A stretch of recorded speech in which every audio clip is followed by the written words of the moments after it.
한국에서 국제시장이 수많은 사람들, 영화 관객들을 모으는 동안에 미국에서도 또 몇몇 영화들이 많은 관객들을 모으고 있었습니다. 그 중에 하나, 지금도 계속 상영이 되고 있는 영화 중에 The Imitation Games라는 게 있습니다. 이것은 천재적인 수학자인 앨런 튜링의 이야기를 담은 영화입니다. 앨런 튜링은 20세기에 가장 뛰어난 수학자로 꼽히는 사람입니다. 보통 우리가 기념할 만한 잘 알려진 위대한 인물들의 탄생을 축하하고 기념하는 일은 그렇게 흔치 않습니다. 누군가가 탄생한 날을 100주년, 150주년 이렇게 기념하는 것은 거의 성인 수준으로 높이는 겁니다. 간혹 가다가 나라를 세웠다든가 그런 정치인이나 이런 사람 중에서는 그 탄생 100주년 이런 거를 기념할 때도 있지만은 과학자나 수학자의 탄생 100주년을 기념하는 것은 아주 드문 일입니다. 지난 2012년 앨런 튜링의 탄생 100주년을 기념하는 해였습니다. 앨런 튜링이 처음 그 기초를 깔았던 인공지능의 해로 명명하고 1년 내내 앨런 튜링을 기념하는 행사가 세계 곳곳에서 열리던 해였습니다. 그 앨런 튜링의 이야기를 담은 영화가 지금도 계속 상영이 되고 있습니다. 이 사람은 우선 지난 100년 동안에 지구상에서 살았던 사람 중에서 이렇게 5손가락에 꼽을 만큼 머리가 좋은 사람입니다. 근데 지금 이 앨런 튜링이 우리와 또 많이 관련이 있습니다. 왜냐하면 그가 남긴 업적들이 우리의 일상생활과 직결되어 있기 때문입니다. 가장 먼저 짚을 수 있는 것은 앨런 튜링은 처음으로 우리가 지금 익숙하게 알고 있는 컴퓨터의 개념을 처음으로 만들어낸 사람입니다. 우리가 알고 있는 이 컴퓨터는 그냥 계산기가 아닙니다. 이것은 하드웨어가 있고 소프트웨어가 있습니다. 하드웨어는 기본적인 원칙에 따라서 기본적인 계산을 하도록 만들어져 있습니다. 거기에 프로그램을 담은 또는 데이터를 담은 소프트웨어가 걸리면 그러면 소프트웨어가 지시하는 대로 원하는 계산을 원하는 연산을 하고 결과를 만들어낼 수 있는 게 컴퓨터입니다. 너무너무 뻔하죠. 그런데 지금부터 6, 70년 전에는 그게 이렇게 뻔한 게 아니었어요. 그때 처음으로 이런 기계를 만들 수 있다라는 개념을 정립한 사람이 앨런 튜링입니다. 그렇기 때문에 지금 우리가 우리 주변에서 너무너무 당연하게 있는지도 모르면서 쓸 정도로 그렇게 우리 주변에 가득 차 있는 모든 전자기기는 기본적으로 컴퓨터입니다. 그 전자기기들은 거의 빠짐없이 앨런 튜링이 처음 만들어 놓은 컴퓨터의 개념의 기초에서 만들어진 겁니다. 더 나아가서 앨런 튜링은 지금 아주 핫한 그런 분야로 꼽히는 인공지능의 기초를 놓은 사람입니다. 1년에 한 번씩 전 세계에서 가장 뛰어난 체스 플레이어들과 또 체스를 할 수 있는 컴퓨터가 겨루어서 인간이 이기는가 컴퓨터가 이기는가를 판단하는 챔피언십 게임을 합니다. 그거 비슷하게 과연 인공지능을 컴퓨터가 가질 수 있나 없나, 이 컴퓨터가 인공지능을 가지고 있나 아닌가를 판단하는 경기도 1년에 한 번씩 열리는데요. 그때 그 기준을 튜링 기준이라고 합니다. 그런데 그 앨런 튜링이 살아생전에 남긴 업적 중에서 가장 손꼽힐 만한 것은 그 당시 2차 대전 당시에 독일군이 사용하고 있었던 아주 복잡하고 수준 높은 암호 체계를 푼 겁니다. 만약에 앨런 튜링이 그 독일군이 사용하고 있었던 암호 체계를 풀지 못했으면 아마도 2차 대전에서 독일이 이겼을 겁니다. 영국은 독일 땅이 되었을 거고 미국은 유럽에서 벌어지는 전쟁에 참여도 못했고 미국에서 군사물자를 보내는 것도 불가능했을 겁니다. 인류의 역사는 크게 바뀌었을 겁니다. 그러나 앨런 튜링은 워낙에 머리가 좋은 사람이다 보니까 머리가 좋은 사람들은 항상 또 딴 데 문제가 항상 있어요. 그래서 머리 좋은 건 너무 바라지 마세요. 너무 머리가 좋다 보니까 정상적인 삶을 살 수 있는 사람이 못 됐습니다. 평생을 사회와 반대로 살고 그 당시 시대와 안 맞는 삶을 살면서 핍박받고 고민하고 고생하고 고통 겪다가 결국은 청산가리를 넣은 사과를 베어먹고 죽었습니다. 자살을 했습니다. 그러면 앨런 튜링하고 우리하고는 무슨 상관이냐 말이죠.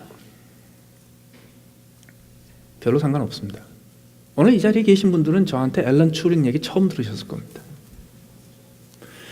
저한테 이 얘기를 듣고 앨런 튜링의 이야기를 그런 사람 다 있네. 그리고 한번 들었다가 지금 당장 여러분들 잊어버리고 다시는 앨런 튜링 이야기를 기억하지 않으셔도 여러분 인생 사는데 아무 문제 없습니다.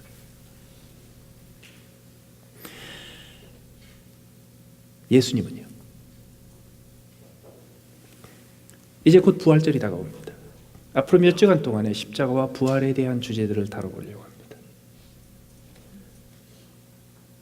예수님은 지금 한 2000년 전에 사셨던 가장 뛰어난 종교적인 개혁자로 기억됩니다. 그분이 우리 인생에 어떤 의미를 가지고 있습니까?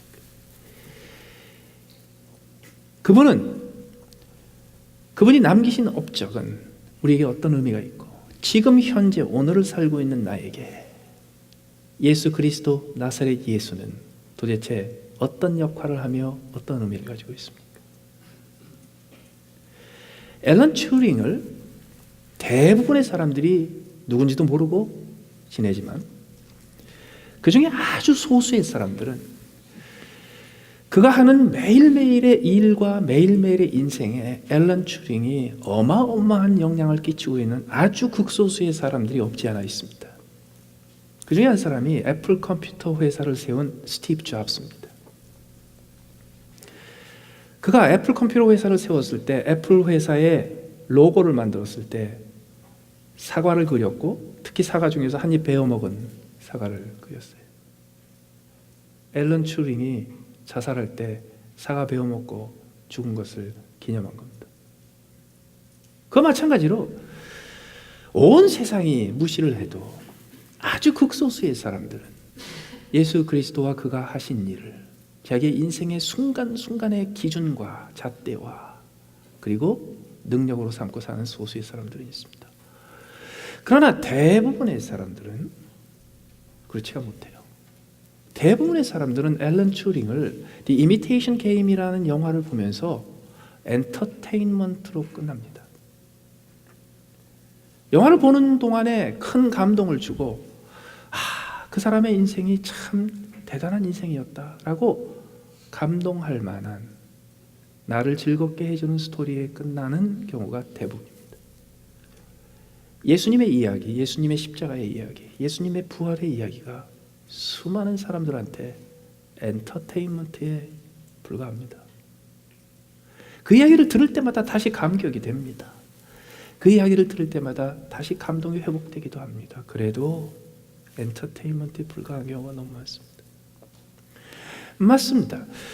예수님이 남기신 일과 예수님이 하신 업적 때문에 지금 오늘날 우리가 사는 이 세상과 이 사회와 우리의 인생이 지대한 영향을 받기도 했습니다. 기독교의 문화가 아니었다면, 기독교라는 종교가 아니었으면 우리가 사는 현대는 불가능했다고 얘기하는 분들도 계십니다. 그것은 마치 앨런 튜링이 컴퓨터의 기초를 닦고 인공지능의 기초를 닦은 덕분에 우리가 오늘과 같은 현대 문명의 이기를 누리고 있다고 얘기하는 것하고 비슷합니다. 그런데 어떤 분들은 이런 얘기까지도 하세요. 앨런 튜링이 아니었으면 우리가 이런 컴퓨터를 누리지도 못했다고. 저는 거기에 동의하지는 않습니다. 앨런 튜링이 그거 안 했으면요 1, 2년 후에 딴 사람이 했습니다. 아인슈타인이 상대성 이론을 발견하지 않았으면 몇 년 지나서 딴 사람이 했습니다. 처음 했기 때문에 그 다음에 아무도 안 한 거죠. 그와 마찬가지로 예수님이 남기신 교훈들이 내게 중요하다. 맞다. 예수님이 보여주신 모본과 예수님의 교훈과 예수님의 가르침이 인류의 역사를 바꿨고 지금 오늘의 삶을 만들어주는 그런 인류의 가장 근본적인 진리가 되었고 가르침이 되었다. 여러분, 예수님이 그 가르침을 안 하셨어도 몇 년 후에 예수님의 가르침을 똑같이 우리에게 소개해 줄 인류의 스승들은 계속 나왔을 겁니다. 그런데 앨런 튜링이 한 일들 중에서 지금도 우리가 감동이 아니라 소름이 끼칠 정도로 중요한 일이 하나 있습니다. 그 당시에 독일군의 암호를 푼 일입니다.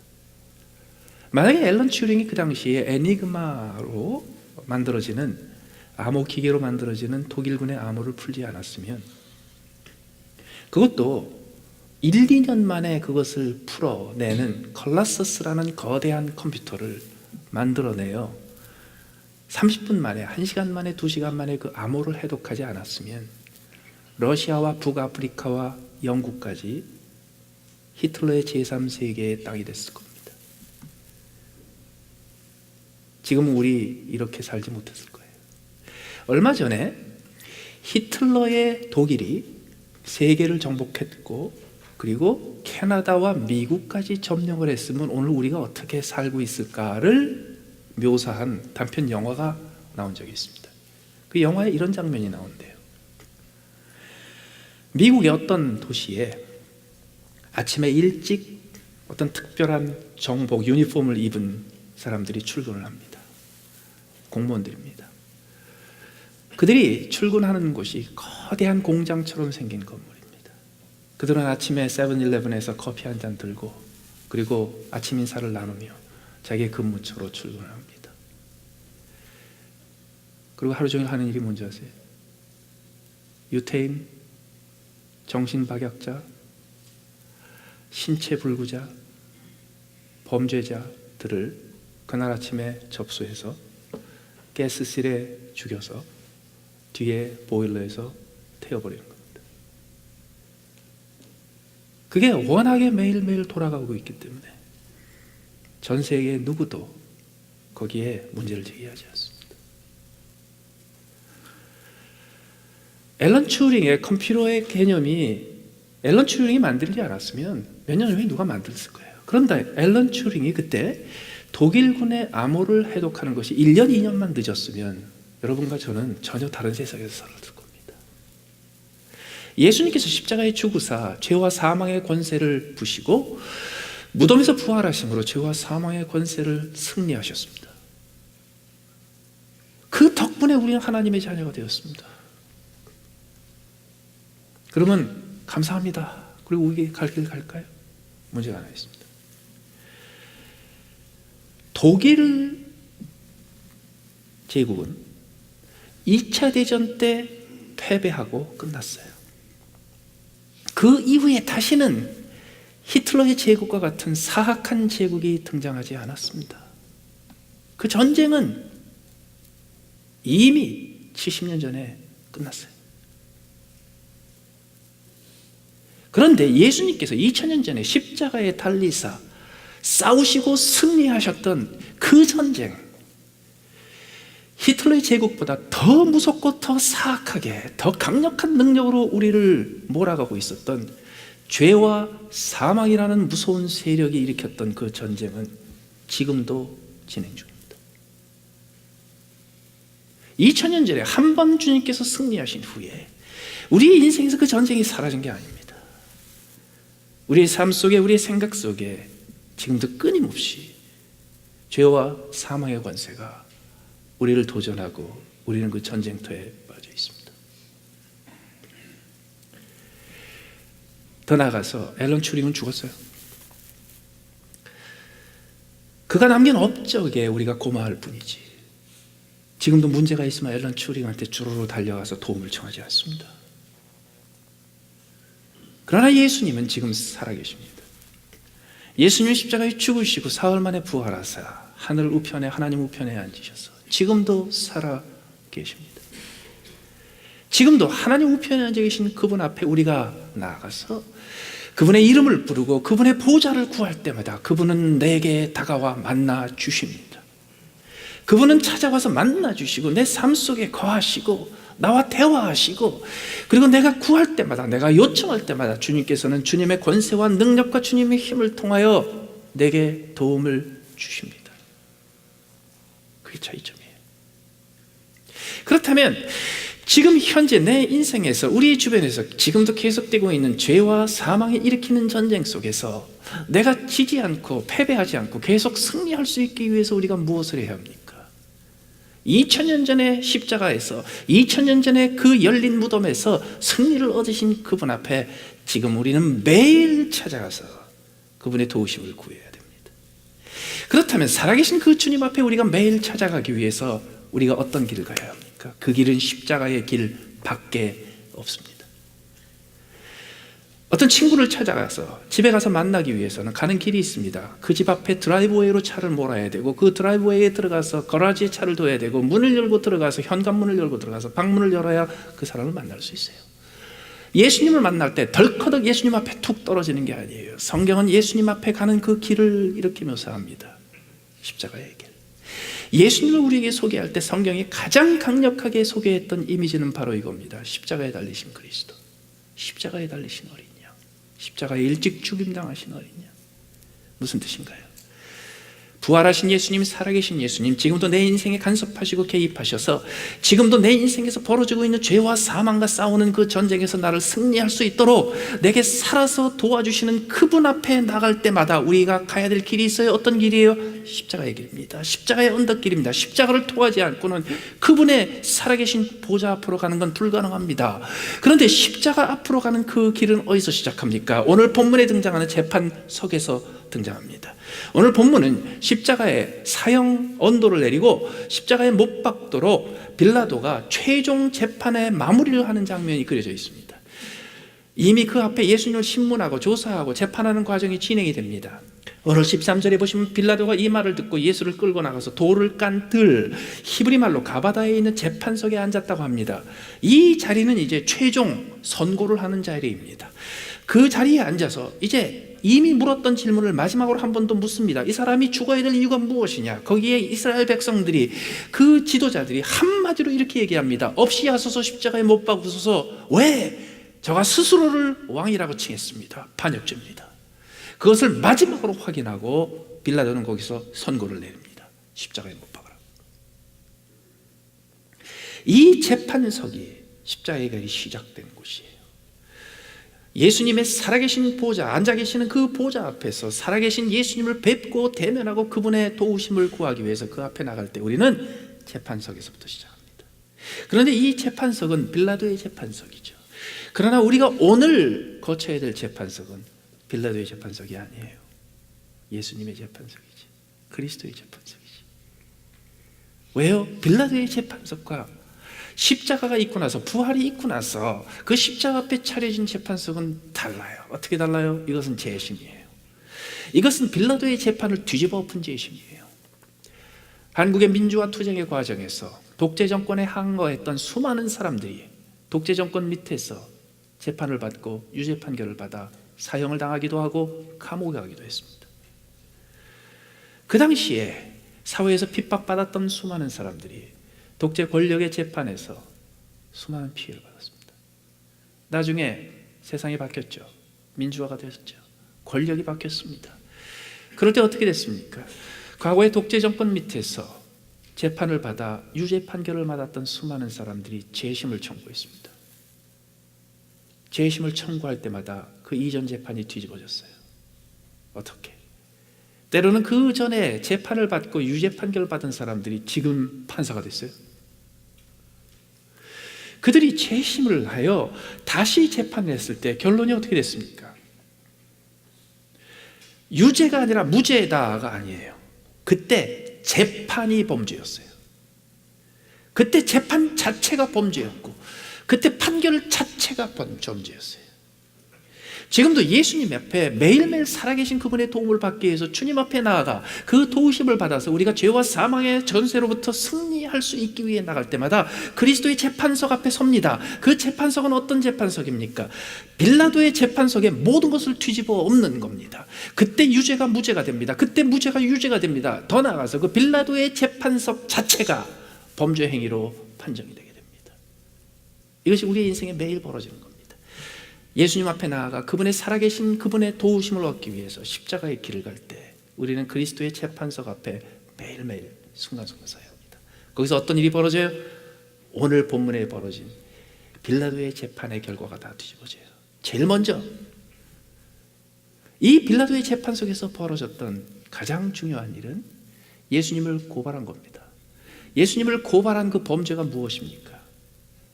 스스로를 왕이라 칭했다는 거예요. 다시 말해서 이 질문입니다. 누가 우리의 왕입니까? 이 질문이에요. 예수님의 재판석에서 우리가 제일 먼저 물어야 될 것이 이것입니까? 이것입니다. 누가 우리의 왕이냐? 거기서 범죄사항은 뭐예요? 범죄사항은 뭐예요?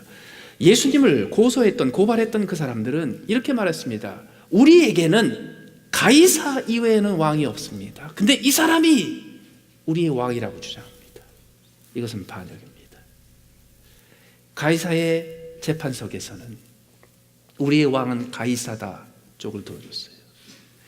예수님은 왕이 아니다 결론이 났어요. 예수님의 재판석에서는 어떤 일이 벌어집니까? 똑같은 질문을 던집니다. 누가 너희의 왕이냐? 누가 우리의 왕인가? 우리 왕이 누구예요? 예수님이죠.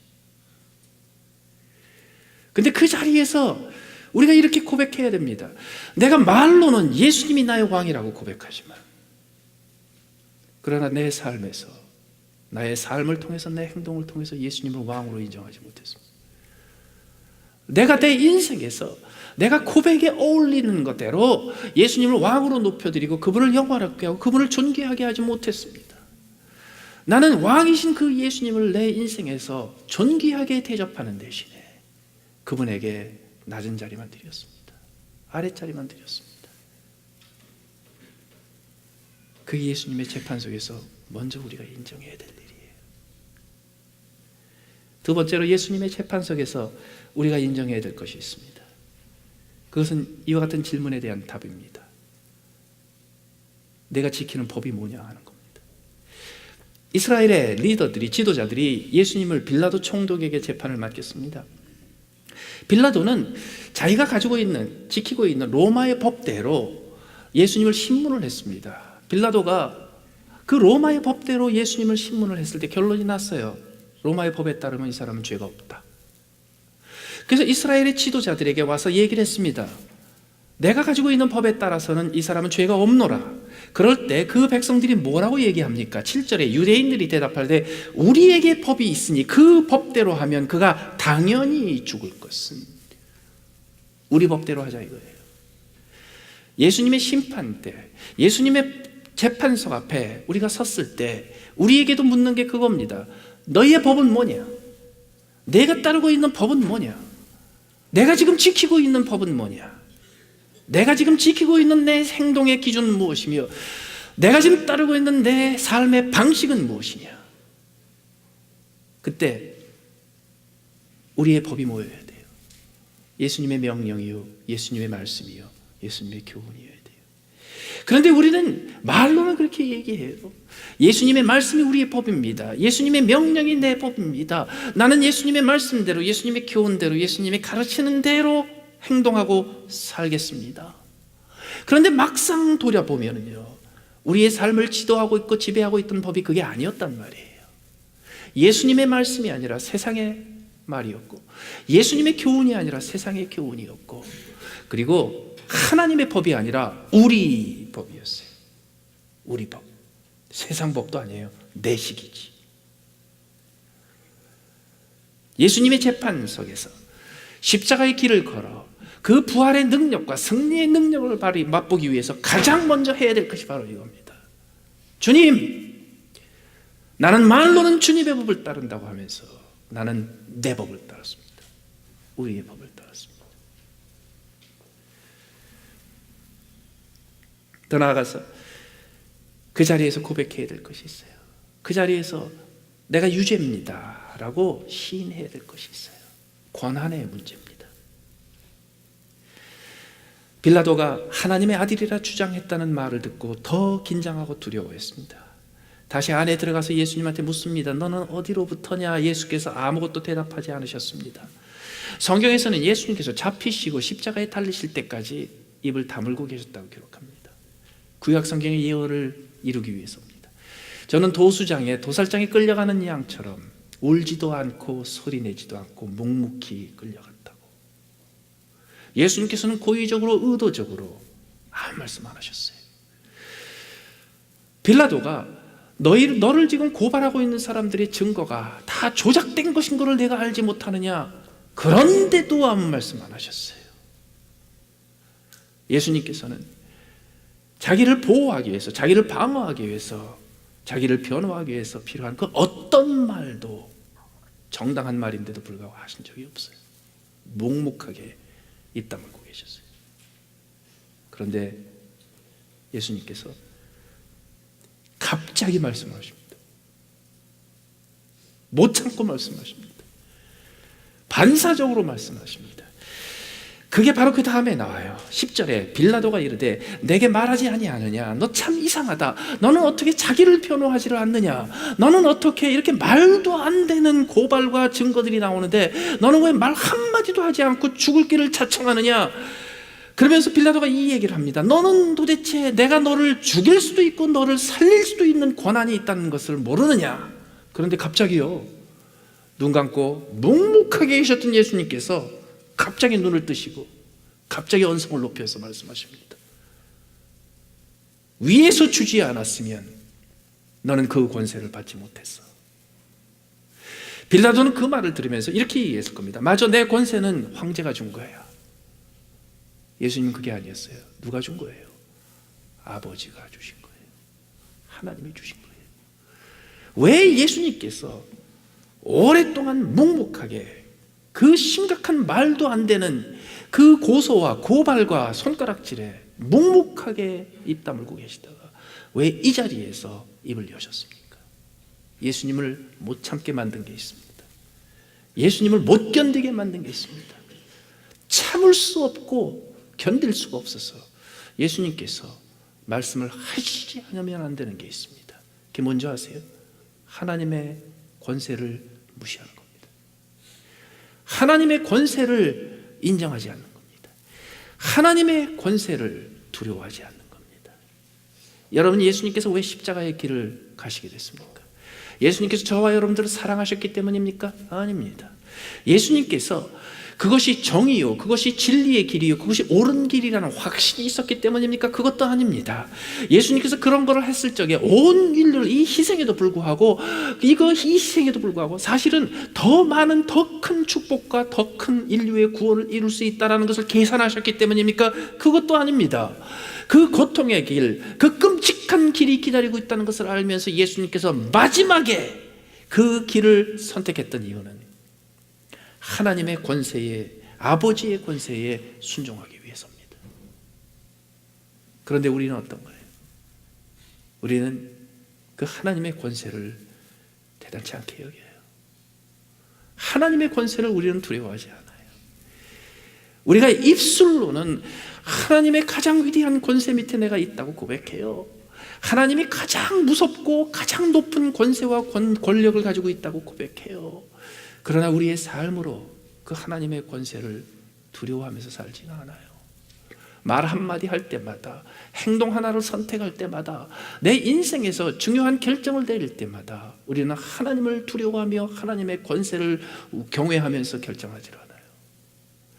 그 십자가 앞에서, 십자가의 길을 통해 부활하신 살아계신 예수 그리스도의 도움을 얻기 위해서 그 심판석에 먼저 섰을 때 이거부터 인정해야 돼요. 하나님, 나는 말로는 하나님의 권세 있다고 하지만 하나님의 권세를 두려워하지 않고 살았습니다.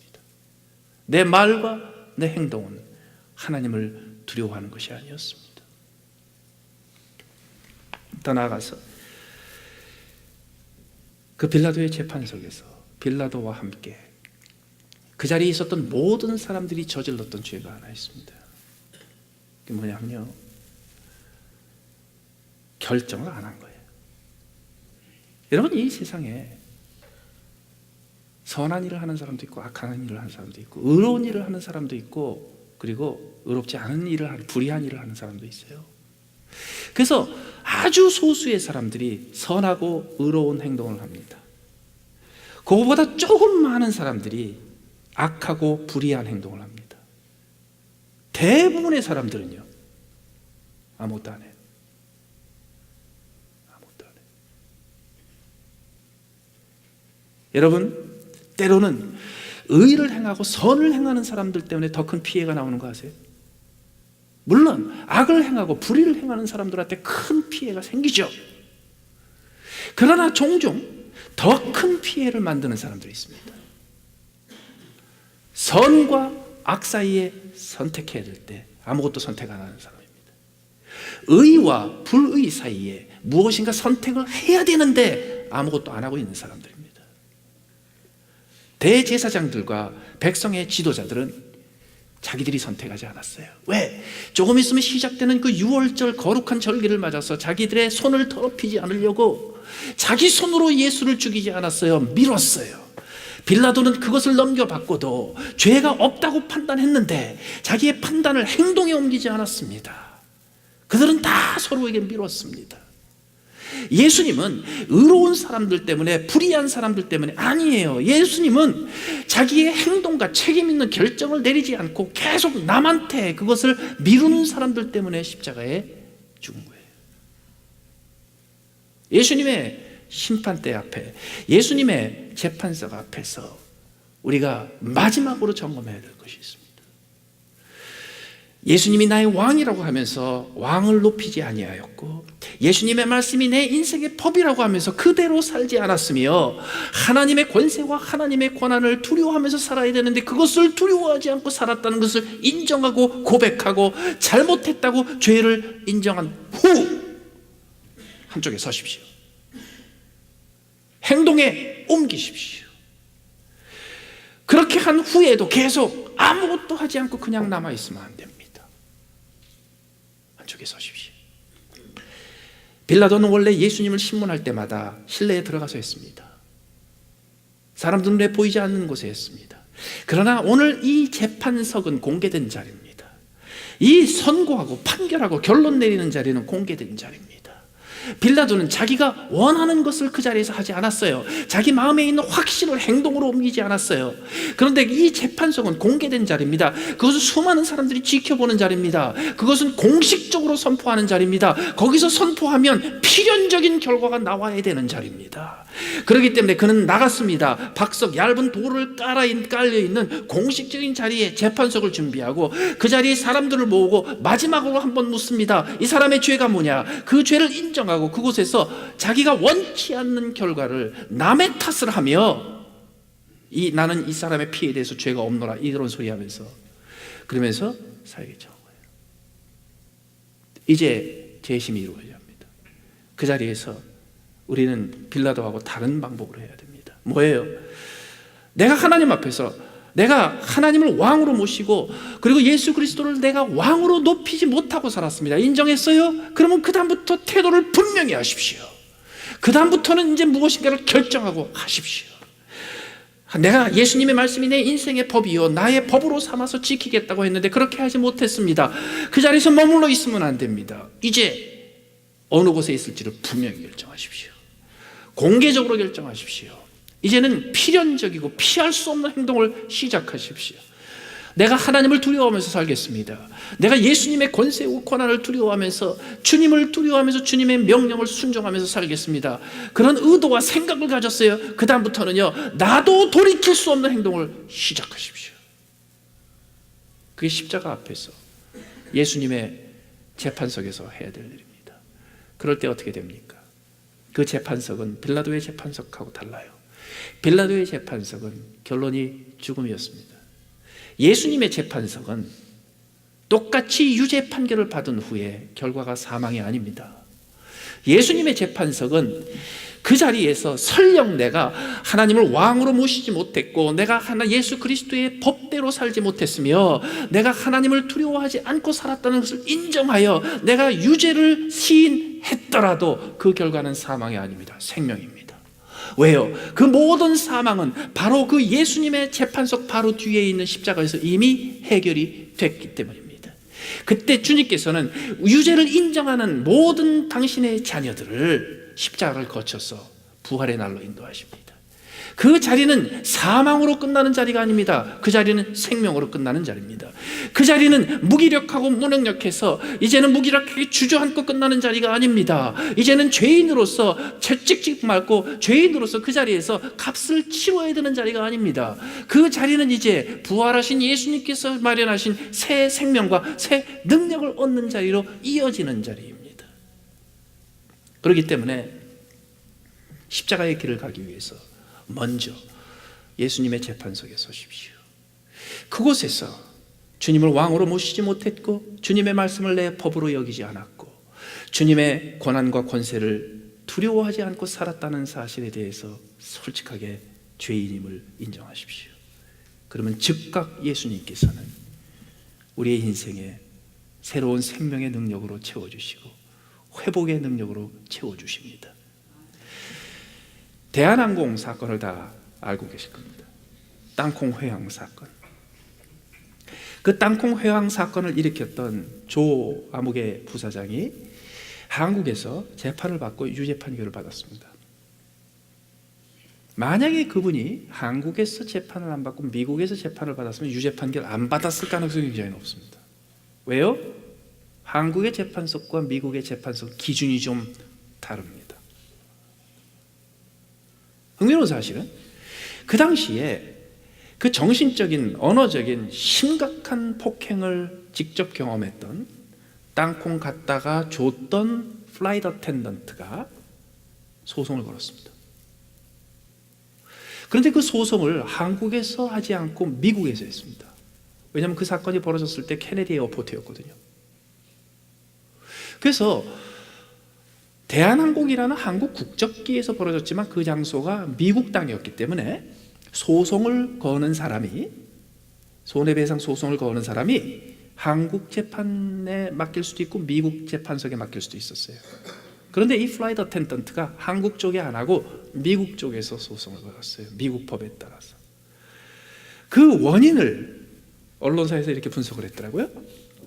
첫째로 한국에서 재판을 받으면 분명히 그 재판에서 형사재판도 유죄로 됐으니까 그 민사소송을 하면 거기서도 이기긴 이길 텐데 그 이길 때까지 한국에서 못 살 정도로 괴로움을 당할 거라는 거예요.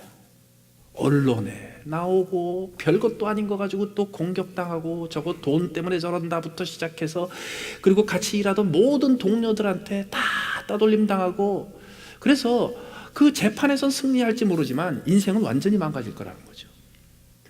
근데 미국에서 하면 일단 언론의 노출은 덜 되고 미국에서 캐는 건 좀 덜 할 테니까 보호가 된단 말이죠. 더 나아가서 한국하고 미국하고 재판의 기준이 많이 다릅니다. 우선 손해배상을 청구할 거 아니에요?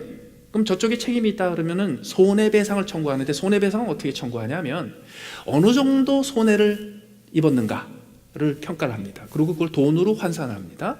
그래서 정신적으로 육체적으로 또 뭐 일 못해서 월급 못 받은 거 앞으로 잘리게 되면 해고되게 되면 그러면 거기서 생기는 거 뭐 이런 거 여러 가지를 계산을 해가지고 그걸 돈으로 환산해서 손해배상을 합니다.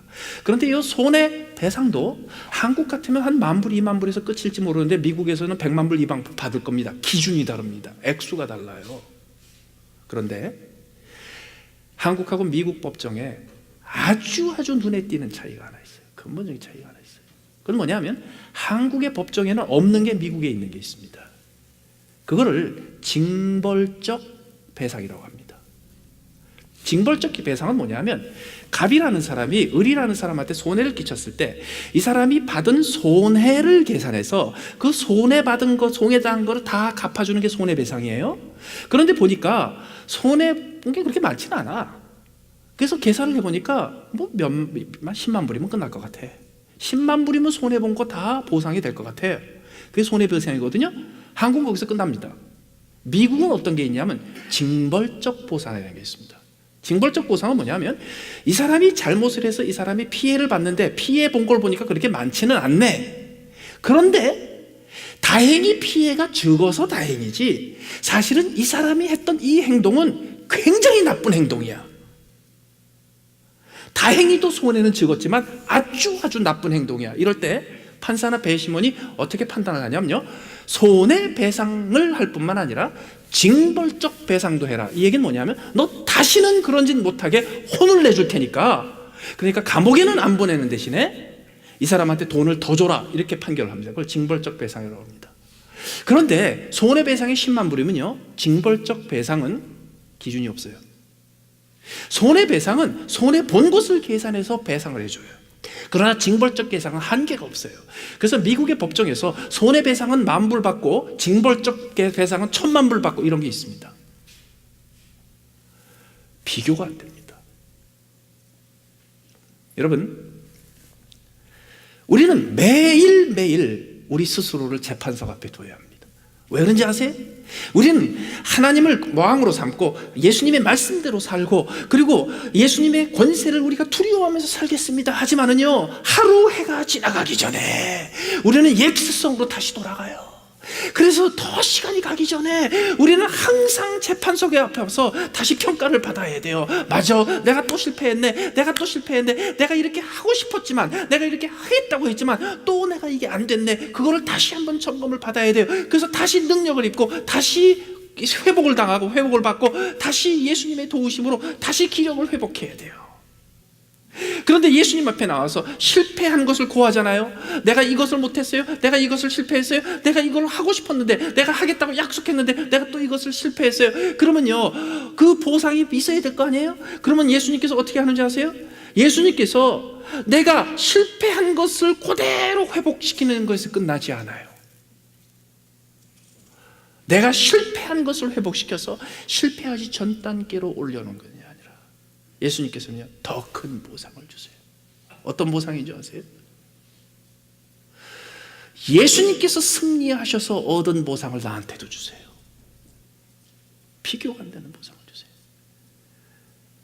어린 아이를 데리고 산책하던 아빠가, 그 아이가 뒤뚱뒤뚱하고 컸다가 돌뿌리에 걸려서 덜퍼덕 넘어졌어요.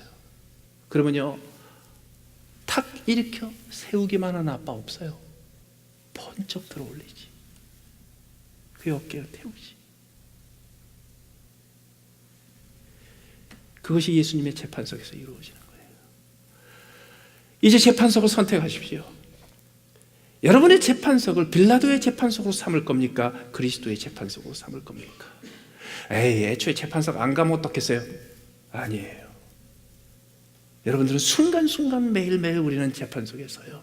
무슨 뜻인지 아세요? 우리는 순간순간 나 스스로가 나를 판단하건, 세상이 나를 판단하게 허용을 하건, 내 옆에 있는 사람이 나를 비판하고 판단하게 하건, 우리는 끊임없이 우리 자신을 누군가의 재판석 앞에 세웁니다. 어디에 서겠습니까? 그리스도의 재판석 앞에 서십시오. 세상의 판단에 여러분의 인생을 맡기지 마십시오. 세상의 평가에 여러분들의 인생을 내버려 두지 마십시오. 세상이 여러분들을 어떻게 평가하고 어떻게 판결하고 어떻게 판단하는지 그 세상의 기준에다가 여러분들의 인생을 맡기지 마십시오. 예수 그리스도의 판단으로 돌아오십시오. 예수 그리스도의 평가로 돌아오십시오. 예수 그리스도의 재판석에 오십시오. 그 재판석은 어떻게 되는지 아세요? 서자 말자. 나는 또 실패했습니다. 나는 완전하지 못합니다. 나는 약속한 것을 이행하지 못했습니다. 나는 다시 죄를 지었습니다. 그거예요. 근데 세상의 재판석은 어떤지 아세요? 가면은요, 우선 잘했다부터 해줘. 그러나 그 결과는 하늘과 땅으로 달라집니다. 세상의 평가에 여러분들을 맡겨보십시오. 처음에는 조그만한 것으로 칭찬해주고 조그만한 것으로 인정해주고 조그만한 것으로 괜찮다고 할지 모르지만 그 결국은 사망입니다. 그러나 예수 그리스도의 재판석에 여러분들이 섰을 때 먼저 주님, 나는 실패했습니다. 여기서 고백해요. 그럼 그 다음에 어떻게 하세요? 예수님께서는요, 내가 실패한 만큼 회복시키는 게 아니라 죄와 사망의 권세를 이기시고 하나님의 보좌의 우편에 앉으셔서 그 영광을 회복하셨던 승리하신 예수님께서 얻으신 그 모든 권세와 능력과 회복과 생명으로 우리를 다시 채워주세요. 이제 다시는 빌라도의 재판석에 여러분의 인생의 평가를 맡기지 마십시오. 이제 예수 그리스도의 재판석에 여러분의 인생의 평가를 맡기십시오. 웬만하면 자주 하루 해가 지나가기 전에 예수님의 이름을 부르고 그분의 보좌 앞에 나가 그분의 얼굴을 구하기 위해서 십자가의 길을 통과할 때 먼저 예수님의 재판석에서 여러분의 자신의 모습을 솔직하게 내려놓으십시오. 그때마다 주님께서 회복하실 겁니다. 그때마다 십자가를 거쳐서 부활의 날을 맞게 하실 겁니다. 그때마다 내가 견딜 만큼이 아니라 예수님이 회복하시고 예수님이 확보하셨던 승리와 능력의 모든 권세를 여러분들에게 채워주실 것입니다. 이제는 다시는 사망의 결론이 아니라 생명의 판결로 이어지는 예수님의 재판석 앞에 여러분들을 맡기셔서 예수님의 판결에 따라 예수님이 예비하신 넘치는 생명과 능력과 권세와 그리고 회복의 현상들, 회복의 역사들을 체험할 수 있게 되시길 바랍니다. 다 같이 기도하시겠습니다.